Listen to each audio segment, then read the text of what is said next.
Selamat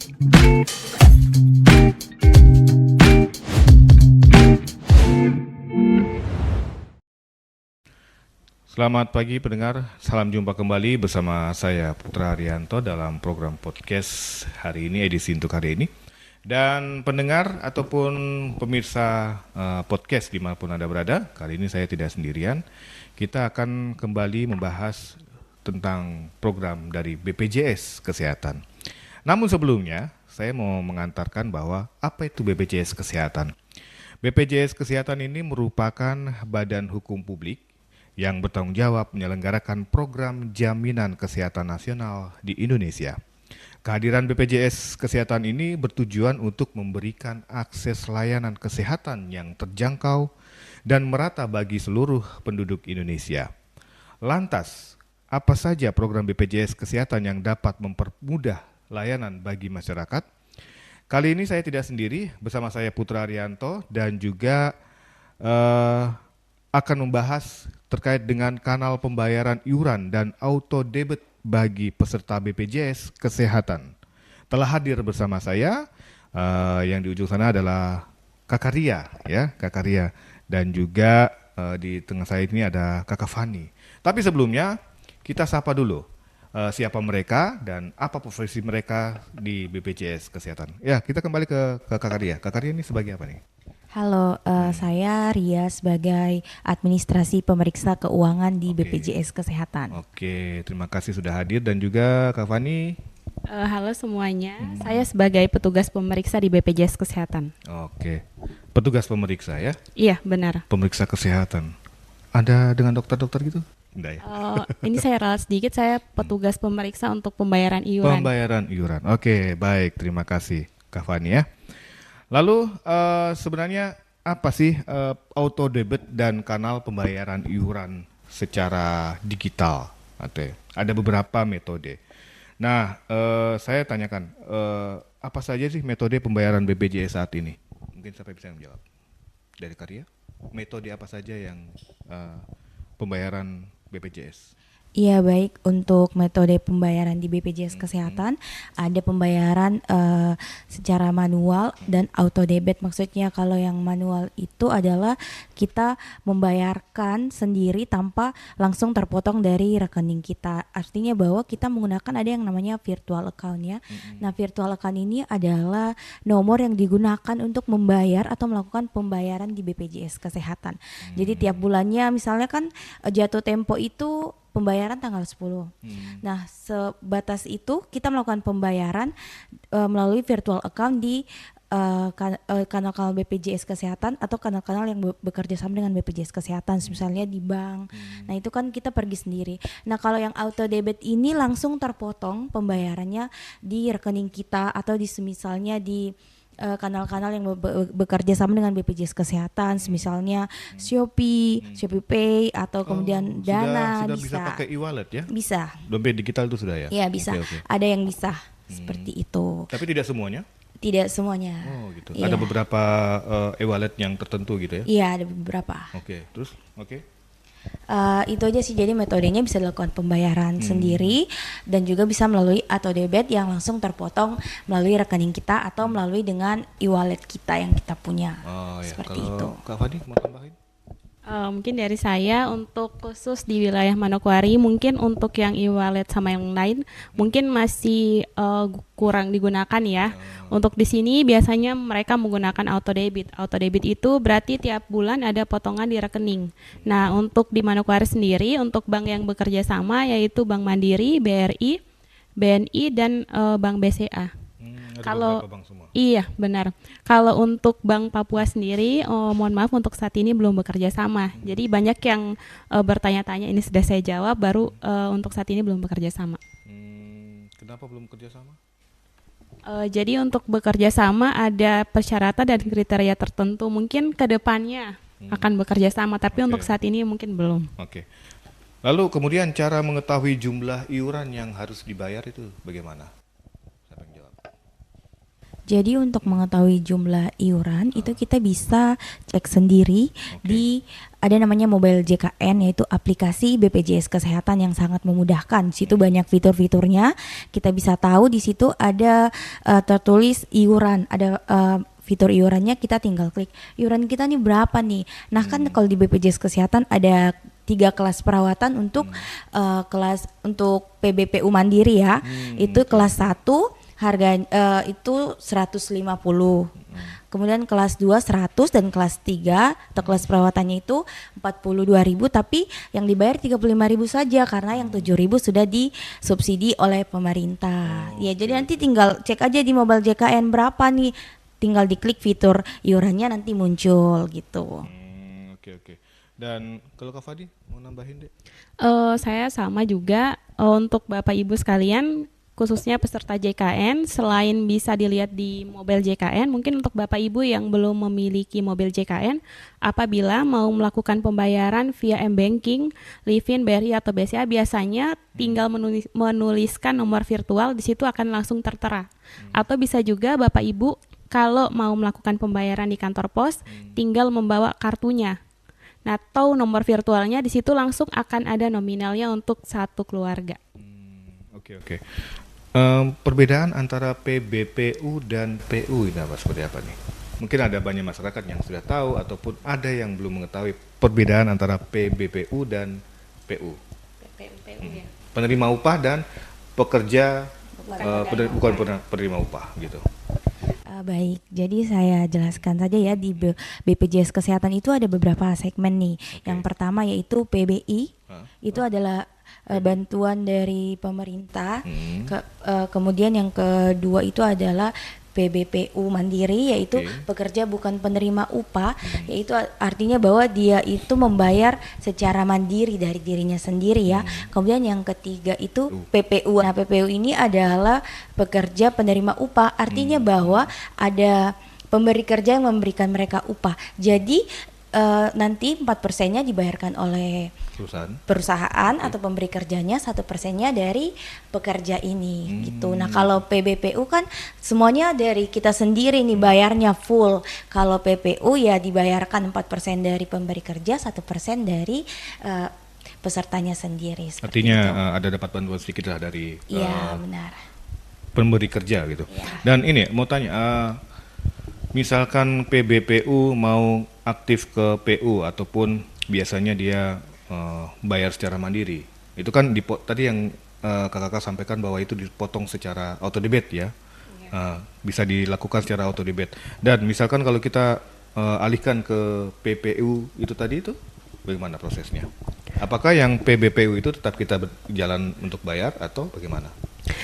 Baik, saya menjelaskan sedikit. Untuk satu orang hanya memiliki satu nomor kartu atau satu kepesertaan sudah terhubung dengan NIK. Nah, contohnya di sini sebelum bekerja saya adalah peserta yang bayar tiap bulan. 1 bulan saya bayar 150.000. Kemudian saya menjadi PNS.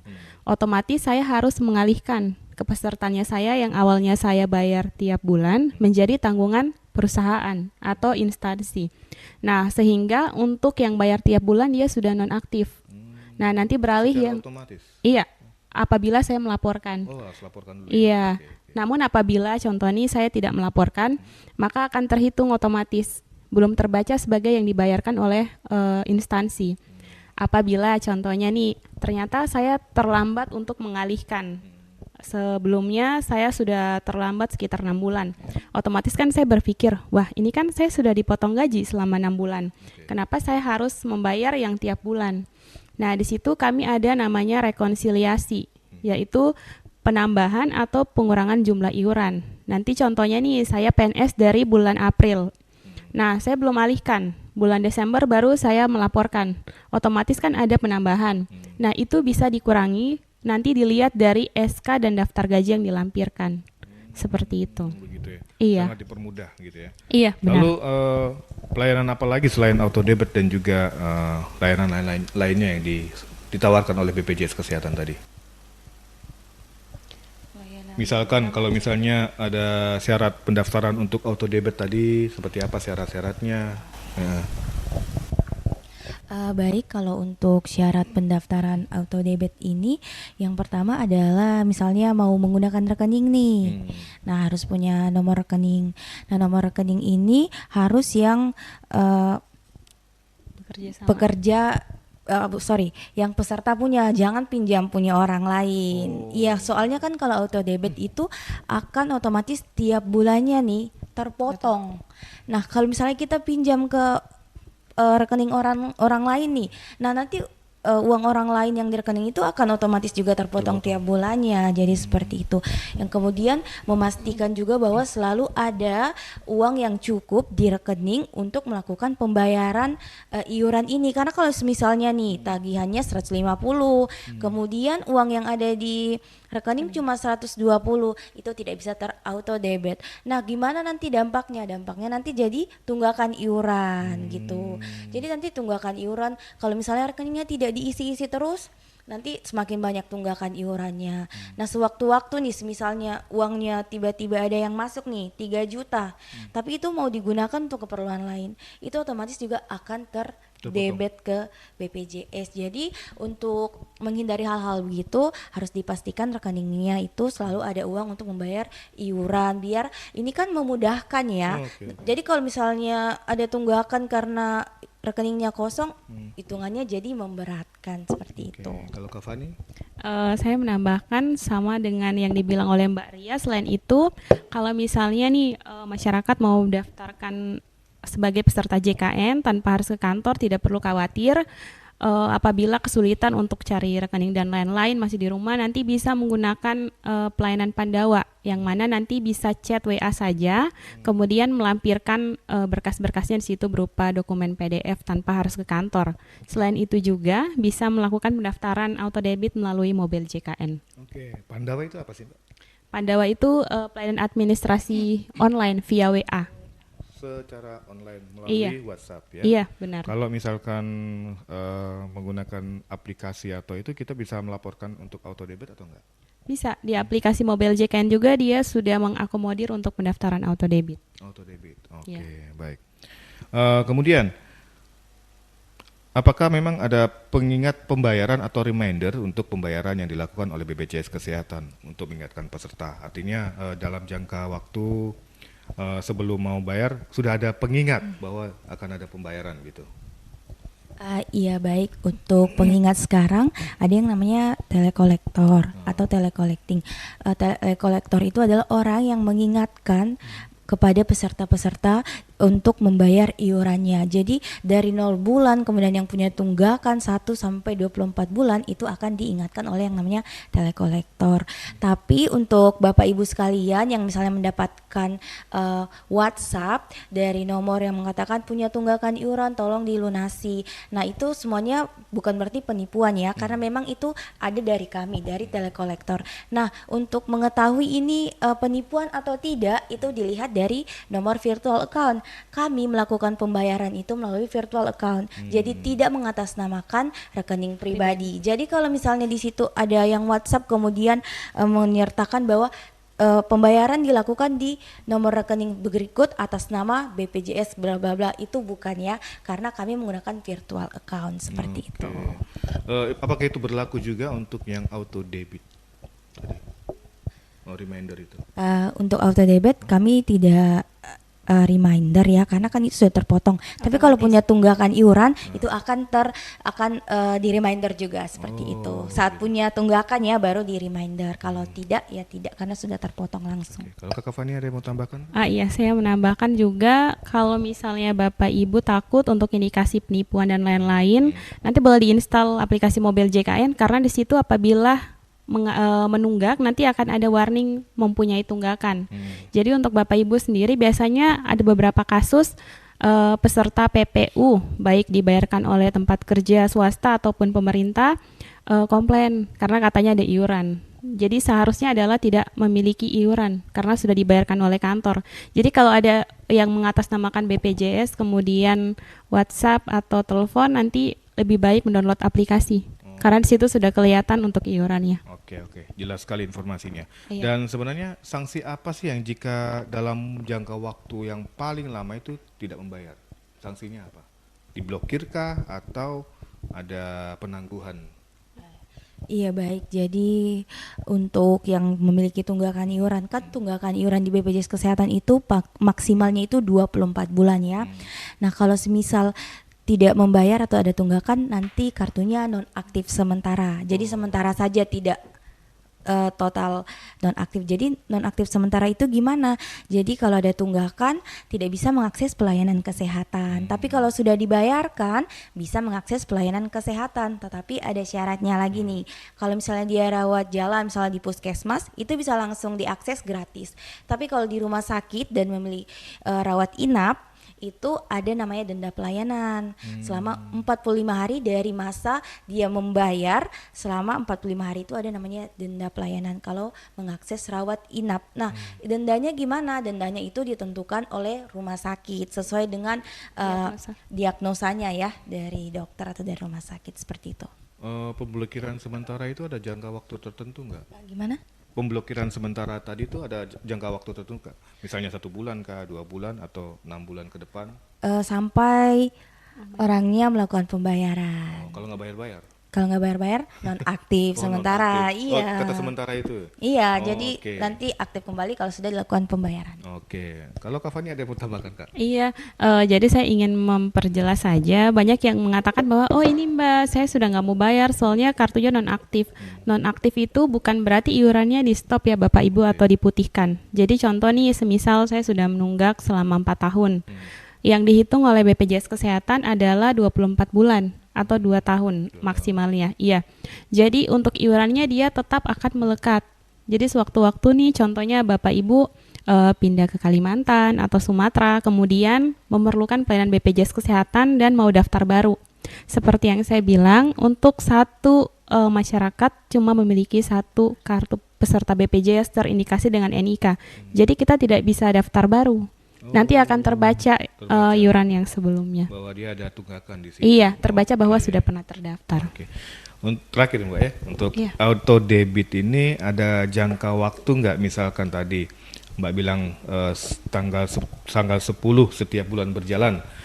Misalnya kalau si peserta iuran ini ingin menambahkan sekitar tanggal 20 atau 25 untuk melakukan auto debit, itu gimana?